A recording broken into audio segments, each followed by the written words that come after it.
CPM రాష్ట్ర కార్యదర్శిగా రెండోసారి ఎన్నికైన వి శ్రీనివాసరావు గారు నిన్న ఏదైతే బహిరంగ సభలో కూడా అటు టీడీపీ అటు బీజేపీ వైసీపీ నేతలందరినీ కూడా ఏకరవ పెట్టిన పరిస్థితి కూడా నిన్న బహిరంగ సభలో చూసాం. అయితే గతంలో ఏ పార్టీ అధికారులు ఉంటే ఆ పార్టీకి కూడా అంటే సిపిఎం పార్టీ మద్దతు పలుకుతుందని చెప్పి కొంతమంది అనుకుంటున్న తరుణంలో కూడా రాత్రి బహిరంగ సభలో శ్రీనివాసరావు గారు మాటల్లో అయితే ఏ పార్టీకి కూడా మేము ఒత్తాసు పలకలేదు, కేవలం ఒక ప్రజల పక్షానే మేము ఉంటాము, సిపిఎం పార్టీ అంటే ప్రజలకు సేవ చేసేదానికి మేము సిపిఎం పార్టీ ఉంటుందని కూడా రాత్రి చెప్పిన సభలో కూడా తేటతెల్లమైంది. అయితే మనం చూసాం. అయితే నెల్లూరు నగరం అంతా నిన్న 3 రోజులు కూడా నెల్లూరు నగర రోడ్లన్నీ కూడా ఎర్రమయమైన పరిస్థితి కూడా ఉంది. అయితే మనం మొట్టమొదటిసారిగా ఏదైతే 27వ రాష్ట్ర మహాసభలు మనం నెల్లూరులో జరిగిన మనం కూడా ఫస్ట్ టైం చూసాం. అయితే ఇంత భారీ ఎత్తున సిపిఎం రాష్ట్ర మహాసభలు జరుగుతాయనే విధంగా కూడా మనం చూసినప్పుడు అయితే మనం నెల్లూరు నగరంతో కూడా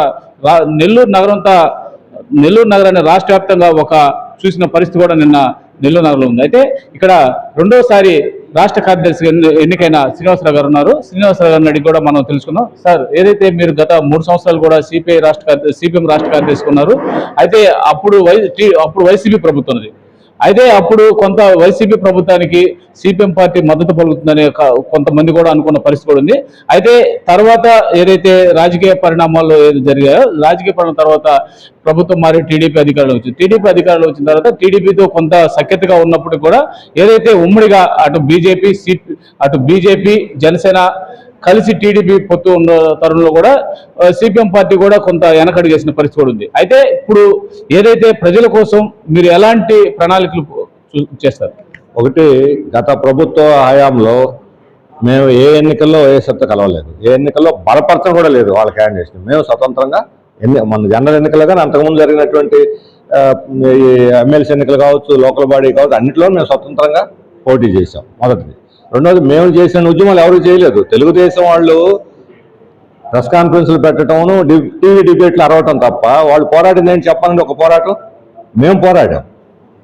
మేము పోరాడి కేసులు ఎదుర్కొన్నాం. మా మీద ఉద్యమ కేసులు ఉన్నాయి, వాళ్ళ మీద కక్ష సాధింపు కేసులు ఉండొచ్చు, నేను ఒప్పుకుంటాను. చంద్రబాబు నాయుడు మొదలుకొని అవినీతి కేసులు, కక్ష సాధింపు కేసులు ఉంటాయి. కానీ మా మీద ఉద్యమ కేసులు ఉన్నాయి. వాళ్ళ మీద ఎన్ని ఉద్యమ కేసులు ఉన్నాయి చెప్పండి. అందుకని మేము పోరాడలేదు, వాళ్ళేదో పోరాడడం. వాళ్ళు ప్రధాన ప్రతిపక్షం, డబ్బులు ఉన్నాయి, అధికార పోటీ పడుతున్నారు, బీజేపీ వాళ్ళ సపోర్ట్ ఉంది. అందుకని వైసీపీ వాళ్ళు ఇద్దరు ప్రధానమైన పార్టీలు కాబట్టి వాళ్ళకి మేలు చేసే విధానం మేము తీసుకుంటేనే వాళ్ళకి మద్దతు, వాళ్ళకి సపోర్ట్ చేయకపోతే వాళ్ళ వ్యతిరేకం. మేము వైఎస్ఆర్కి వ్యతిరేకంగా పోరాడాం కానీ టీడీపీకి బలపరచలేదు. ఆ రోజు కూడా టీడీపీతో మేము వేరు చేసుకున్నాం. ఇప్పుడు టీడీపీతో పోరాడుతున్నా వైసీపీతో కలవం. మేము మా స్వతంత్ర వైఖరి మాకు ఉంటుంది. అందువల్ల ఇది టీడీపీకి నచ్చదు, వైసీపీకి నచ్చదు. ఇద్దరు మా మీద దుష్ప్రచారం చేస్తున్నారు. చేయనివ్వండి, ప్రజలు నిర్ణయిస్తారు నిజమో కాదో. మేము వాటికి స్పందించి సమాధానాలు చెప్పుకోవాల్సిన అవసరం లేదు. అందుకని మాది ఈరోజు స్వతంత్ర రాజకీయ విధానం, ప్రజల యొక్క సమస్యల ప్రాతిపదిక మీద ఈరోజు మేము ఆందోళన చేస్తున్నాం. ప్రజల్లో అసంతృప్తి పెరుగుతున్నది. 8 నెలలు ఎదురు చూశారు ఓపికగా. ఏటి మీద ఎదురు చూశారు, వాళ్ళకేదో ఆకాశం తెంచి చేతిలో పెడతారని కాదు.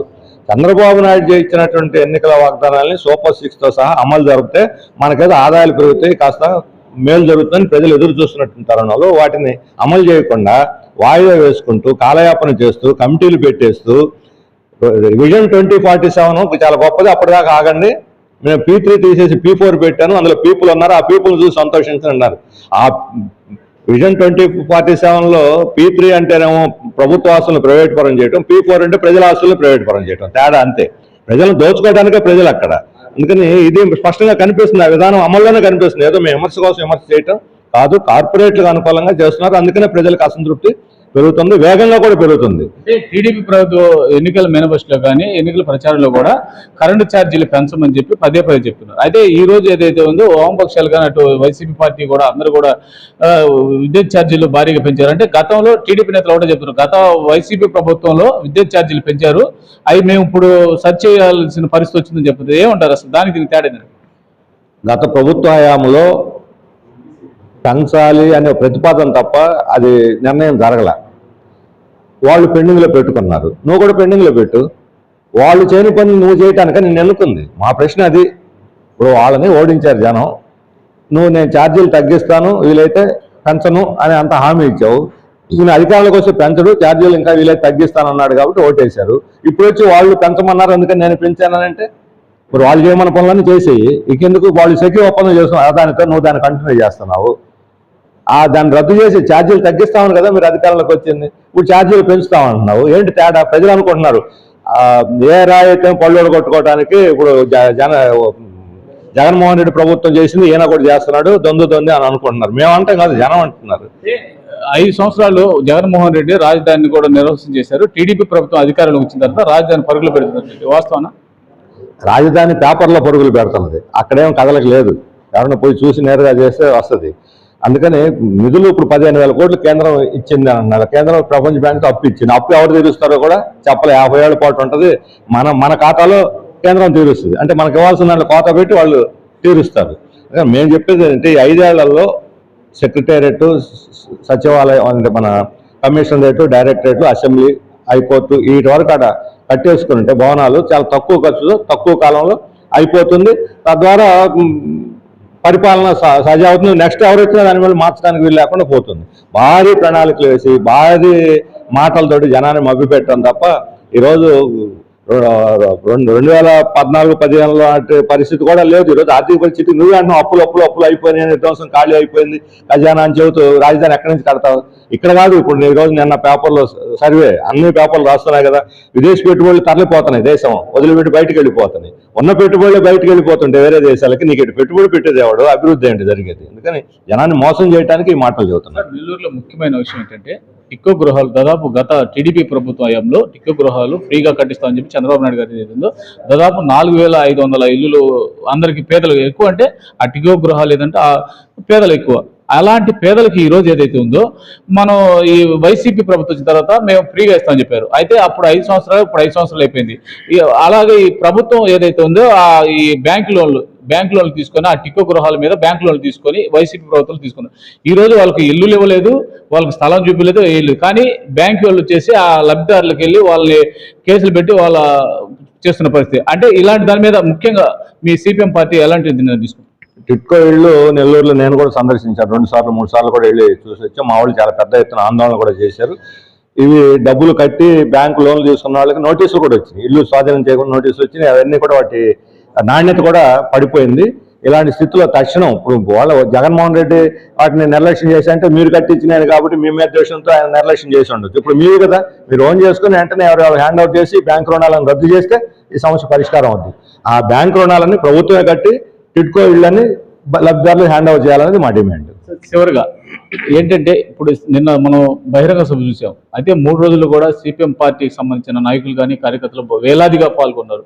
అంటే సిపిఎం పార్టీ మళ్ళా పురుడు పోసుకుంటుంది అనే విధంగా ఉంది. అయితే ఇంత పరిస్థితి ఏదైనా మీటింగ్ కానీ ర్యాలీలు కానీ భారీగా తరలి వస్తున్న ఈ సిపిఎం పార్టీ కార్యకర్తలు కానీ నాయకులు కానీ ఓటర్ల కాడికి వచ్చేలేక ఎందుకు మనకి రాలేకపోతున్నారు? అందుకని మహాసభలో ఆ విషయం కూడా చర్చించాం. మేము ఇచ్చిన నినాదం కూడా నిన్న మనం అక్కడ డిస్ప్లే కూడా చేశాము. ప్రజల అజెండాతో రాజకీయ పోరాటం. మేము కేవలం ప్రజల సమస్యల మీద పోరాటంతో పాటు ప్రజల సమస్యలు శాశ్వతంగా పరిష్కారం కావాలంటే వామపక్ష ప్రతినిధులు రాజకీయ అధికారం కావాలి. వామపక్షాలకు రాజకీయ అధికారం అంటే రైతులకి, కార్మికులకి, కూలీలకి అధికారమే. కాబట్టి కార్మికవర్గ పార్టీగా కార్మికులకి, రైతులకి పోరాటం అధికారం కావాలని రాజకీయ పోరాటం చేయాలనుకుంటున్నాం. రాజకీయ పోరాటం చేసినప్పుడు కాన్ఫిడెన్స్ కూడా వస్తుంది. తద్వారా బలాబలాలు కూడా మార్పు వస్తుంది. ఇక్కడ 2వసారి ఎన్నికైన శ్రీనివాసరావు గారు ఒకటే చెప్తున్నట్టు ప్రజల కోసం ఏదైతే ఉందో నిరంతరం పోరాడుతూనే ఉంటామో. అయితే గతంలో వైసీపీ ప్రభుత్వం ఏదైతే ఉందో ఆ వైసీపీ ప్రభుత్వం టిక్కో గృహాలు ఏదైతే ఉందో ఆ టిక్కో గృహాల మీద మేము ఎన్నో పోరాటాలు చేస్తాం, అయినా టిక్కో గృహాలు ఇవ్వలేదు. అయితే ఇప్పుడు ఏదైతే టీడీపీ ప్రభుత్వం అధికారంలో ఉంటుందో ఆ ప్రభుత్వం పేదలకు లబ్ధి చేకూరే విధంగా కూడా ప్రభుత్వాలు పనిచేయాలని చెప్పిన పరిస్థితి కూడా ఉంది. ఎన్ఎల్ఆర్ అనేది సిపిఎం పార్టీ కాల నుంచి